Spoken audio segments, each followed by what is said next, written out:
Thank you, Mr. Toastmaster, fellow Toastmasters, and distinguished guests.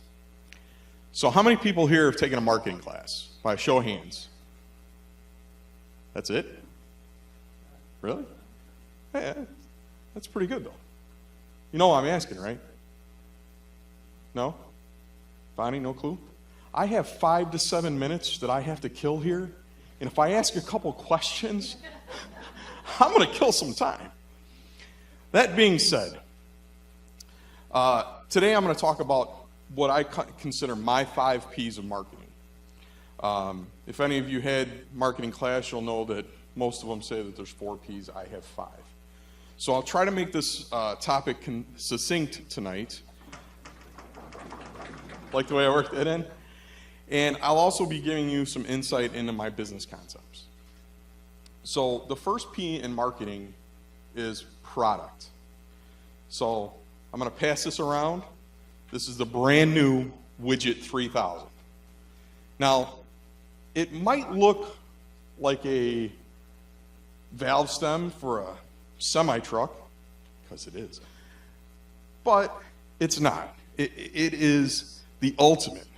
It is the Widget 3000. It is newly redesigned. It is eco-friendly. And just to let you guys know, it is also 100% vegan. You're supposed to laugh at that. My God. So, as a business person, if I find this Widget 3000 to be something that I'm going to buy, I want to be the first person to have it on my shelves. Any ideas why? Anybody? Jade. Why do you think that is? Good answer, but no. I want to be first to market with something because it's going to give me the insight on what this item can produce. If I'm there before my competitor, I'm going to find out first what the market holds for that item. If that item is going to be a hot seller, I'm reordering when my competitor is just now getting it on their shelves. So I'm going to order mass quantities where this guy's probably got 12. So that's going to produce more gross profit. Conversely, if it's a dog item, I'm in and out when that guy's first getting the product on his shelf or her shelf. I'm taking the least amount of a hit because I'm getting that impulse buyer that buys something because it's new. So maybe I only sell half, but I'm left with only half to mark down. So you're taking less of a hit. So that's our first P, the product. Our second P is price. If you run a business and your business is working off about a 35% profit margin, what do you think our profit margin should be on that widget? Chuck? 20%. If we're running a product, a profitable business, and we already have a 35% profit margin, and you're going to give it to them for 20%? Yeah, not good. There you go. So either way, Craig McDonald, Lululemon, whatever, completely off base. No wonder he's running Lululemon. When was the last time anybody saw Lululemon? Anyway, basically, you're going to sell it at whatever the market holds for it. Let the market dictate what you're selling it for. You want to sell it for as much profit as you can without, hurting your business. You have to factor in the fact that this item has to produce enough profit for your loss leader items, the things that get your customer into the door, but you might not make any profit off of it. A good example was, I used to work for Walgreens. We would have Tough Towels on sale, 2 for $1. When they came into us, they were 53-cent cost. When you factored the employee bringing the product in, stocking the shelves, you're already taking a loss at 53-cent cost and selling it for 50 cents. All in, you're probably 60 cents per item. So that's why you want to promote something a little bit higher in the beginning. And if it's a good item, You don't want to promote it low and then have your customers go, well, that was such and such a price yesterday and it's flying off the shelf. I come in today and it's $1 more. You know, an analogy I have, wow, I'm already at 5 minutes, holy cow.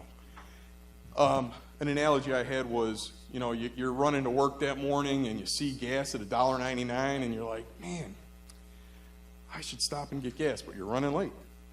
And then on the way home, it's $2.49. You're like, you feel kind of gouged by the gas company. So that's why you want to go start high, because you can always lower the cost, but it's very hard to go in at a low price and raise it up if it's a hot item. So our third P is placement. And the challenge here is you can have certain items marketed somewhere that have been producing really well, other items in that same location, and find out that for some reason this item just doesn't sell there. You kind of have to move some items around to find out if that's the right place for it. So don't be afraid to move things once or twice, but remember, every time you move it, it becomes less profitable. To make things a little more succinct, I'm going to skip ahead. Thanks. So our fourth P is promotion. And in marketing classes, most of the time, like I said before, this is your final P. I have a fifth P, we'll get to that in a second. But promotion is when you take the product, you use either the price or the placement within the business to promote that item. Sometimes it's using the price and the placement. So you could have an item that's normally $2.99, but you're going to promo price it for 2 for $5. You're going to try and get a customer to pick up a basket so they get the 2, and then usually when they get the 2, something else goes in the basket, something else goes in the basket. Next thing you know, they're walking up with a full basket of stuff that they really didn't need. But as a retailer, that's what you want. Sometimes you also promote an item with another item. So an example of that was in the summertime, I had a location for Walgreens downtown, and we'd get styrofoam coolers, and I always put styrofoam coolers, floor stacked, right by the beer cooler and right by the ice cooler. Because, hey, styrofoam cooler's great gross, beer not so much, ice is pretty good gross, but you're giving that concept in the customer's head. Hey, let's get and have a good time down at the beach. So, now we're on to our final fifth P.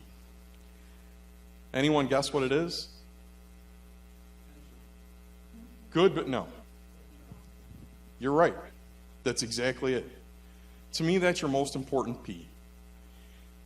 People. Did you need your hearing aid turned up? Exactly. People. If you find the right people, you hire them, you train them, they make your life a lot easier. They're the people that can find you products, help you with a price, place it throughout your store, and then at the end of the day, they can also take you and produce more people. If you have a good group of people working for you, you tend to hire people that are trained by those good people, and guess what? It continues to grow that way. And if you hire somebody that's not part of that group or doesn't fit in, they usually leave. Done? Yeah, I kind of figured I was done. But hopefully, I've given you some insight into my marketing 5 Ps: product, price, place, promotion, and people. Thank you.